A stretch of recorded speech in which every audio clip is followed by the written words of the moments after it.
নমস্কাৰ। পাতৰ টাইমৰ পৰা সমূহ অসমবাসী ৰাইজক আমি আন্তৰিক ধন্যবাদ জ্ঞাপন কৰিছোঁ।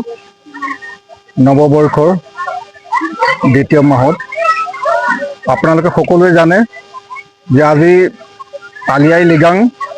এই আলি আই লৃগাঙৰ পবিত্ৰ দিনটোতেই গোলাঘাট বেতিয়নী নৰাকুৰ বাসী ৰাইজে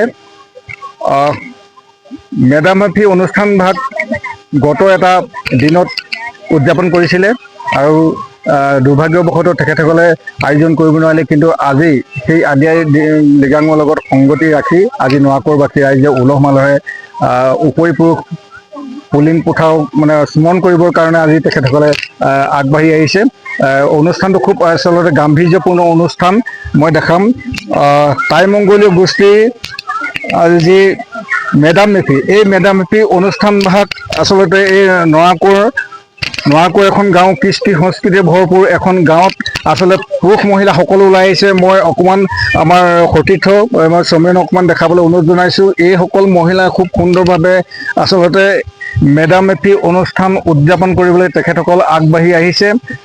খুব উদ্যোগী মহিলা আচলতে ইয়াতে জাচিংফা তাই হুঁচৰি দলো ইয়াতে এই নৰাকুৰ গাঁৱতে আছে আৰু মই দেখাইছোঁ। আৰু এইসকল পুৰোহিত আজি অনুষ্ঠান ভাগ সমাপন কৰা মই পুৰোহিতসকলক মই দেখাইছোঁ।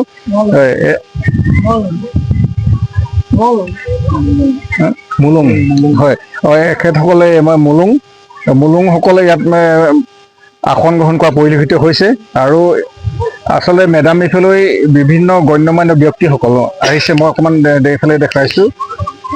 এইসকল ব্যক্তি উদযাপন সমিতিৰ আমন্ত্ৰণ ক্ৰমে আহি এখেতসকলে মেডাম-মেফিত সহযোগ কৰা পৰিলক্ষিত হৈছে। আৰু এইফালে আছে আমাৰ এজন জ্যেষ্ঠ শিল্পী, একালৰ আচলতে তেখেত অৱসৰপ্ৰাপ্ত শিক্ষকো, খুব উদ্যোগী, আচলতে বয়সে তলাব নোৱাৰা এজন ব্যক্তি আচলতে উদ্যোগ মই দেখাইছোঁ। আৰু অকণমান মই এইফালে আহি দেখাম, পৰিৱেশটো অকণমান দেখাম। এইসকল আচলতে যুৱকো ইয়াতে অংশগ্ৰহণ কৰিবলৈ অহা পৰিলক্ষিত হৈছে। এইসকল আচলতে যুৱকো আচলতে মেডাম-মেফি ভাগ আচলতে আজি উদযাপন কৰা হৈছে। আমাৰ অকণমান দেখাইছোঁ। নৰাকুৰ অঞ্চলত আচলতে এই যুৱকসকল আহি মেডাম-মেফি উদযাপন কৰিবলৈ আগবাঢ়ি আহিছে। আৰু মই পৰিৱেশটো অকণমান দেখাইছোঁ। আৰু ইতিমধ্যে আমাৰ এয়া চাংমাই হাল হয়নে? চাংমাই হাললৈ আমি আহিছোঁ। চাংমাই হালত আচলতে আপ্যায়ন কৰিবৰ কাৰণে ৰাইজক আপ্যায়ন কৰিবৰ কাৰণে এইসকল মই দেখিছোঁ। খুব এটা সুন্দৰ আৰু খাদ্য এয়া আমাৰ টাই মংগোলীয় খাদ্য সংস্কৃতিবিলাক মই দেখাইছোঁ। আচলতে খাদ্য কি গাহৰি আছে, কি আছে?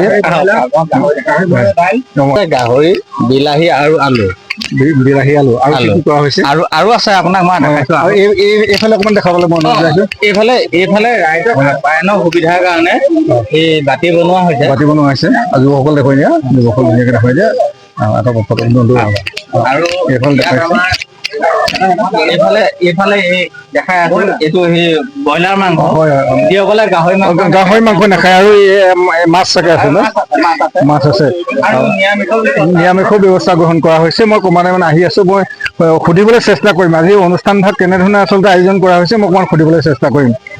আমি পাইছোঁ আমাৰ মাজত আচলতে বহু দিনৰ পৰাই এখেতে যি মেডাম-মেফি হওক, চুকাফা দিৱস হওক, এই টাই পৰম্পৰা অনুষ্ঠান আচলতে এখেতে সমাপন কৰিছে। আৰু এজন উদ্যোগী ব্যক্তি, কি ক'ব কেনেধৰণে আচলতে এই অনুষ্ঠান ভাগ আয়োজন? মই প্ৰায় 10 চনৰ পৰাই ধৰক আপোনাৰ এই টাই লগত জড়িত। আৰু সেই অনুপাতে মই য'ত ত'ত গৈছিলোঁ। বোকাখাট গৈছোঁ, মেৰাপানী গৈছোঁ, গোলাঘাটলৈ গৈছোঁ, বিয়া বাৰু কথাকাণ্ড চকলঙত গৈছোঁ। কিন্তু মই নিজে কিছু অসুবিধাত পৰি মই ৰৈ দিলোঁ। আৰু সেইকাৰণে গাঁৱতে আৰু বুলি মই নিজেই চকলঙত হেৰি মেডাম-মেফিত পাং পাতি আমাৰ যি নীতি নিয়ম পূৰ্বপুৰুষৰ দি থৈ যোৱা সেই নীতি নিয়মখিনি মই পালন কৰি যাবলৈ আগবাঢ়িছোঁ। আৰু উঠি অহাসকলকো সেনেকুৱাতে দেখুৱাই গৈছোঁ। আৰু সেনেকুৱাতে মই তাইৰ পৰা যিবিলাক মিটিং আহোমৰ, মই চেলেংহাট গৈছোঁ, লখিমপুৰলৈ গৈছোঁ। তাত 3 দিন সেই মিটিঙত মই আছোঁ আৰু মই নিজে অল আছামৰ তাই এজন পূৰ্ণাংগ সদস্য তাই ইয়াকে কৈ মই আমি ধন্যবাদ জ্ঞাপন কৰিছোঁ। ইতিমধ্যে মুলুংগৰাকীয়ে কৈছে যে তেখেতে অসমৰ বিভিন্ন অঞ্চললৈ গৈ আচলতে আমাৰ টাই কৃষ্টি সংস্কৃতি পৰম্পৰা তেখেতে ৰক্ষাৰ ক্ষেত্ৰত তেখেতে আগভাগ লোৱা পৰিলক্ষিত হৈছে আৰু তেখেতে উত্তৰ প্ৰজন্মকো আচলতে উৎসাহ উদ্দীপনা আগবঢ়াই আহিছে। আমাৰ মাজত এজন জ্যেষ্ঠ ব্যক্তি আছে। আমি নমস্কাৰ জনাইছোঁ আপোনাক। কি ক'ব, কেনেধৰণে এই অনুষ্ঠানভাগ সমাপন কৰা হৈছে? আমাৰ নৰাকৰ গাঁৱৰ যুৱক যুৱতীসকলে ভালেমান দিনৰ পৰাই এই অনুষ্ঠানভাগ কৰিবৰ কাৰণে অশেষ চেষ্টা কৰি আছে। ইয়াৰ আগতেই আচলতে নিৰ্দিষ্ট যিটো দিন আছিলে 31 জানুৱাৰী, সেইটো মানে আমাৰ গাঁৱত এজন বয়োজ্যেষ্ঠ মানুহ ঢুকোৱাৰ কাৰণে আমি তেখেতৰ সন্মানাৰ্থে আমাৰ এই অনুষ্ঠানভাগ পিছুৱাই দিয়া হয়। গতিকে আজি আমাৰ এটা শুভ দিনেই পাইছোঁ। আলি আই লৃগাং দিনটো এটা শুভ দিনেই, এইটো এটা দুটা উৎসৱ মিলি আমি এটা আজি গৌৰৱ অনুভৱ কৰিছোঁ। এতিয়া আমাৰ আৰু এজন আমি অতিথিক নিমন্ত্ৰণ কৰি আনিছোঁ। তেখেত হ'ল এই ৰাতুল সন্দিকৈ। তেখেতকো আমি এই উৎসৱৰ সম্পৰ্কত দুআষাৰ ক'বৰ কাৰণে আমি আমন্ত্ৰণ জনাম। তেখেতক মই আমাৰ এই অনুষ্ঠানবোৰলৈ আহি আমাক যিখিনি উৎসাহ আয়োজন কৰিছে আৰু তেখেত আমাৰ নৰাকৰ গাঁৱৰ লগত এই ৰাতুল সন্দিকৈ যথেষ্ট পৰিচিত। তেখেতক আমি আজিৰ এই অনুষ্ঠান ভাগত তেখেতৰ বক্তব্য ৰাখিবৰ কাৰণে মই বিশেষভাৱে অনুৰোধ জনাইছোঁ। ধন্যবাদ জ্ঞাপন কৰিছোঁ। আমাৰ এই ৰাতুল সন্দিকৈ ডাঙৰীয়াক এই অনুষ্ঠানলৈ বিশেষভাৱে আমন্ত্ৰণ কৰিছে বুলি উদ্যোক্তাসকলে জনাইছে। আমি ৰাতুল সন্দিকৈদেৱক অকণমান আমি বিচাৰিছোঁ। এখন নৰাকৰ গাঁও, এই গাঁৱত আপোনাক এটা মহান অনুষ্ঠান, যিটো মহান অনুষ্ঠান টাই জনগোষ্ঠীৰ এটা আমাৰ পুলিং পুঠাওক স্মৰণ কৰা এটা অনুষ্ঠান, আপোনাক এই অনুষ্ঠানলৈ বিশেষভাৱে আমন্ত্ৰণ জনাই আনিছে। আপুনি কি ক'ব? খুব টান জয়তে মই নৰাকৰবাসী ৰাইজক মই আন্তৰিক অভিনন্দন জ্ঞাপন কৰিছোঁ, লগতে মোৰ শ্ৰদ্ধাও জ্ঞাপন কৰিছোঁ। সঁচাকৈ ভাল লাগিছে যে আমাৰ টাই আহোমসকলৰ যি পৰম্পৰা ৰীতি নীতি, এই পৰম্পৰা ৰীতি নীতি আজি নৰাকৰ গাঁওবাসীয়ে ধৰি ৰখাৰ প্ৰচেষ্টা কৰিছে।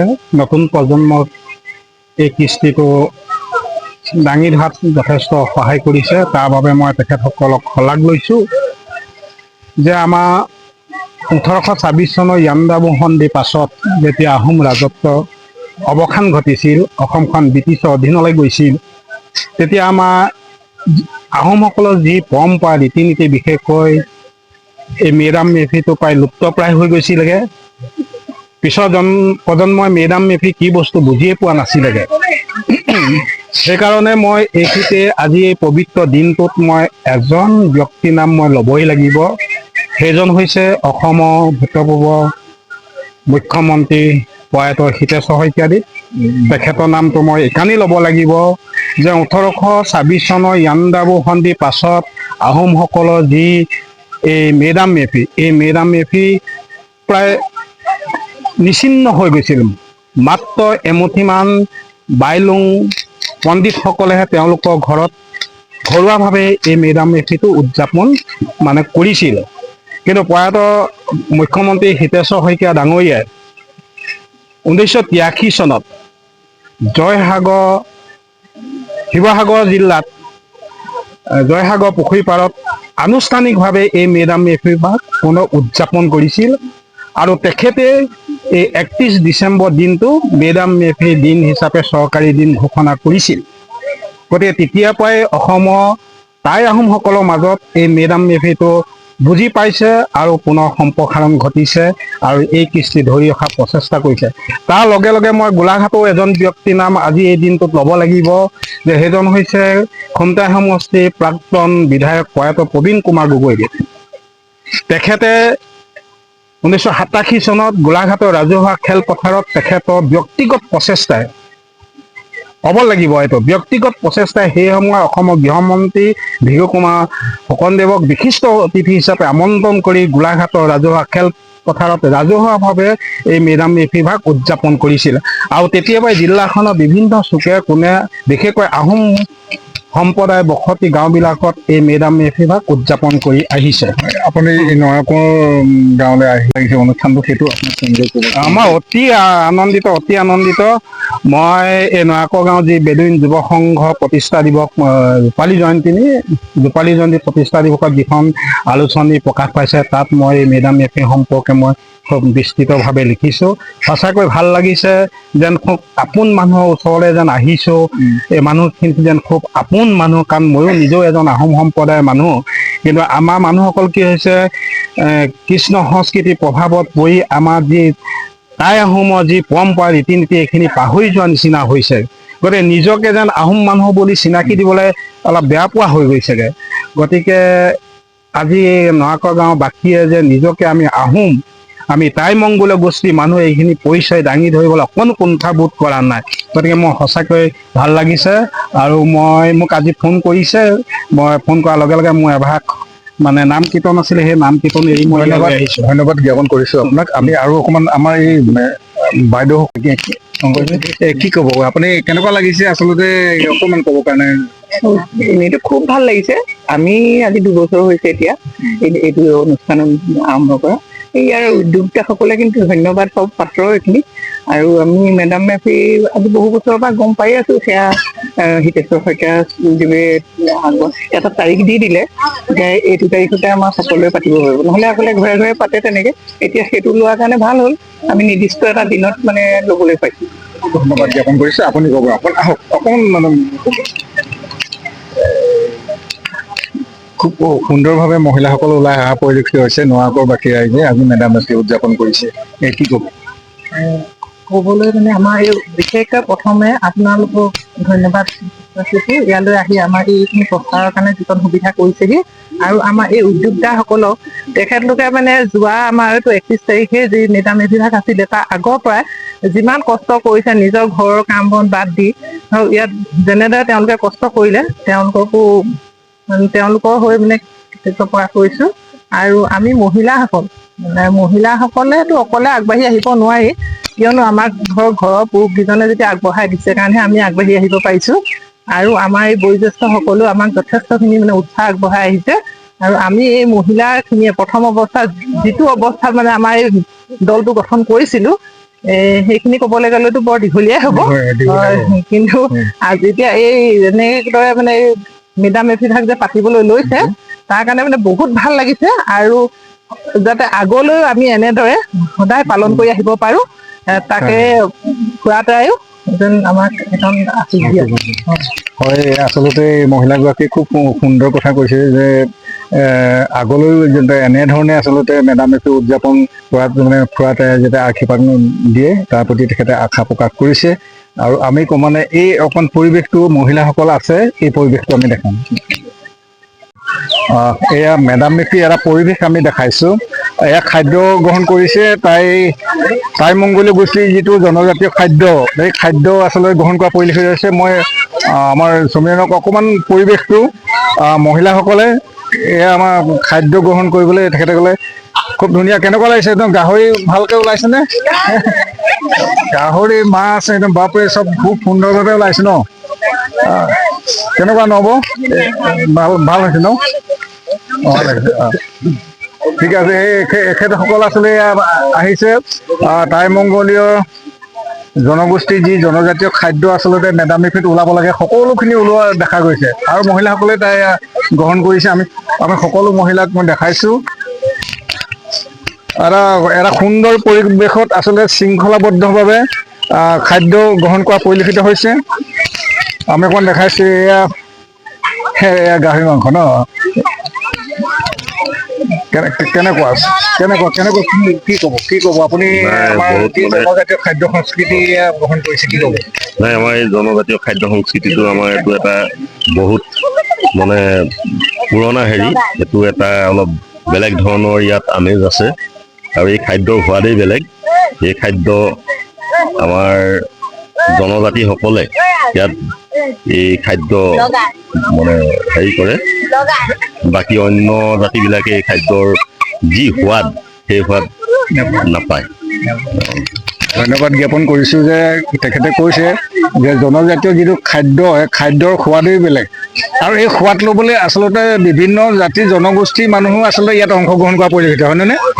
হয় সকলোখিনি আহিছে কি ক'ব ভাইটি যি জনজাতীয় খাদ্য দেখা গৈছে আজি মেডাম মেফিৰ দিনটোত কি ক'বা তুমি পোনপ্ৰথমে মই প্ৰাতৰ টাইমক ধন্যবাদ দিছোঁ আমাৰ গাঁৱলৈ অহাৰ বাবে আমি আজি অনাকাংক্ষিতভাৱে আজিৰ দিনটোত পাতিবলগীয়া হ'ল আগতে নহ'লে 31 জানুৱাৰী দিনাখনে হ'লহেঁতেন কিন্তু ধৰক এতিয়া আমি ডেট এটা ধৰি পেলাই আজি আলি আই লৃগাঙৰ দিনাখনে আমি সকলোৱে মিলি মেডাম মেফি উদযাপন কৰিছোঁ ইয়াতে আমাৰ গাঁৱত খাদ্য সংস্কৃতিটো একদম সম্পূৰ্ণ দেখা গৈছে সম্পূৰ্ণ এতিয়া ভাত খাবলৈ লৈছিলোঁ আগতে আপুনি দেখিছে সকলো আমাৰ জনজাতীয় সুৰাও ওলালে আমাৰ আমাৰ কি বুলি কয় খুৰাটো আমাৰ লোকলাও লোকলাও গৈছে লোকলাও ওলাইছে তাৰমানে সকলো ওলাইছে দেই আমি এয়া আহাৰ গ্ৰহণ কৰি আছে সকলোকে দেখাইছো